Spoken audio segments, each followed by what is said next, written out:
तो नमस्कार दोस्तों। तो हमारी जो नेक्स्ट वीडियो है अजा एकादशी व्रत कथा है। पिछली वीडियो में हमने इसके महत्व और इसके पूजन विधि के बारे में चर्चा की थी।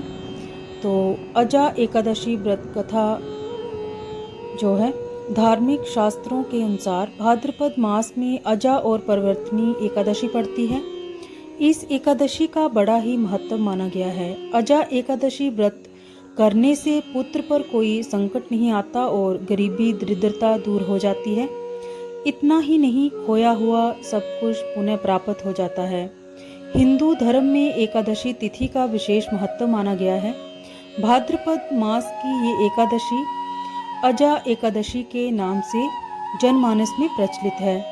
इस दिन व्रत का करने वालों को सुबह सूर्योदय से पहले उठकर स्नान आदि से निवृत्त होकर साफ सुथरे वस्त्र धारण करके पूजा स्थल की साफ सफाई करने के बाद ही श्री विष्णु और लक्ष्मी देवी का पूजन करना चाहिए।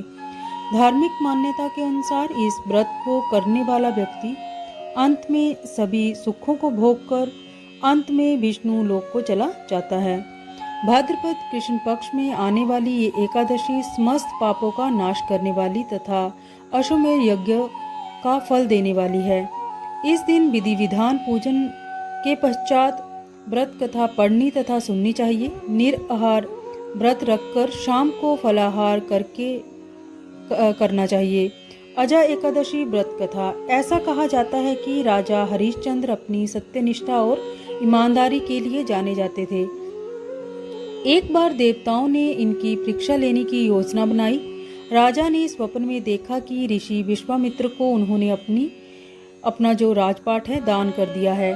जब अगले दिन राजा हरिश्चंद्र विश्वामित्र को अपना समस्त राजपाट सौंप कर जाने लगे तो विश्वामित्र जी ने राजा हरिश्चंद्र से दक्षिणा स्वरूप 500 स्वर्ण मुद्राएं दान में मांगी। राजा ने उनसे कहा कि 500 क्या, आप जितनी चाहे स्वर्ण मुद्राएं ले लीजिए। इस पर विश्वामित्र हंसने लगे और राजा को याद दिलाया कि राजपाट के साथ राज्य का कोष भी वे दान कर चुके हैं और दान की हुई वस्तु द्वारा दान नहीं की जाती। तब राजा ने अपनी पत्नी और पुत्र को बेचकर स्वर्ण मुद्राएं हासिल की, लेकिन वो भी 500 नहीं हो पाई। तब राजा हरिश्चंद्र ने खुद को भी बेच डाला और सोने की सभी मुद्राएं विश्वामित्र को दान में दे दी। राजा हरिश्चंद्र ने खुद को यहाँ बेचा था। वह शमशान का चंडाल था। चंडाल ने राजा हरिश्चंद्र को शमशान भूमि में दाह संस्कार के लिए कर वसूली का काम दे दिया। वह राजा चंडाल का दास बनकर सत्य को धारण करता हुआ मृतकों का वस्त्र ग्रहण करता रहा, मगर किसी प्रकार से सत्य से विचलित नहीं हुआ। कई बार राजा चिंता के समुद्र में डूबकर अपने मन में विचार करने लगता कि मैं कहाँ जाऊं, क्या करूं जिससे मेरा उद्धार हो। इस प्रकार राजा के कई वर्ष बीत गए। एक दिन राजा इसी चिंता में बैठा हुआ था कि गौतम ऋषि आ गए। राजा ने उन्हें देखकर प्रणाम किया और अपनी सारी दुख भरी कहानी कह सुनाई। ये बात सुनकर गौतम ऋषि कहने लगे, हे राजन, तुम्हारे भाग्य में आज से ही 7 दिन बाद भाद्रपद कृष्ण पक्ष की अजा नाम की एकादशी आएगी। तुम विधि पूर्वक उसका व्रत करो। इस व्रत के पुण्य प्रभाव से तुम्हारे समस्त पाप नष्ट हो जाएंगे। इस प्रकार राजा से कहकर गौतम ऋषि उसी समय अंतर्ध्यान हो गए। राजा ने उनके कथा अनुसार एकादशी आने पर विधि पूर्वक व्रत व जागरण किया। आधी रात का समय था और राजा शमशान के द्वार पर पहरा दे रहे थे। बेहद अंधेरा था। इतने में ही वहां एक लाचार और निर्धन स्त्री बिलखती हुई पहुंची, जिसके हाथ में अपने पुत्र का शव था, जो राजा हरिश्चंद्र की ही पत्नी थी।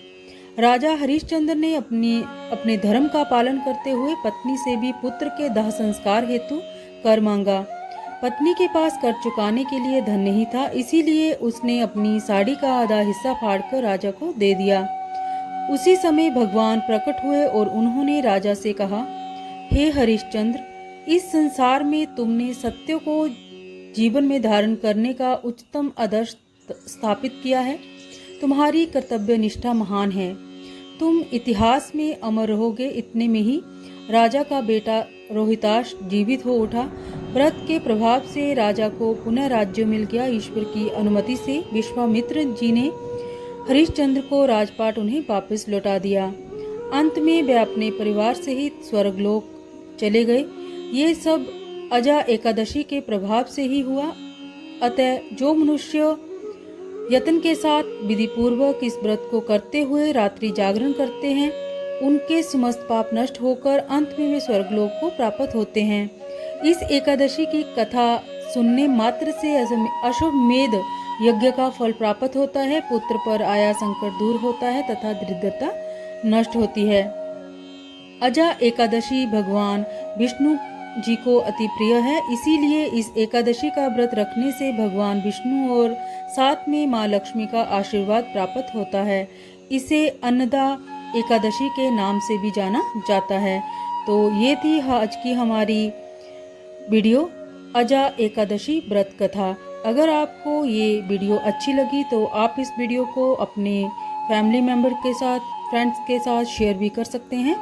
और अगर आपने हमारे चैनल को सब्सक्राइब नहीं किया है तो आप उसे ज़रूर सब्सक्राइब करें ताकि आप ऐसी वीडियो को सुन सके, देख सकें।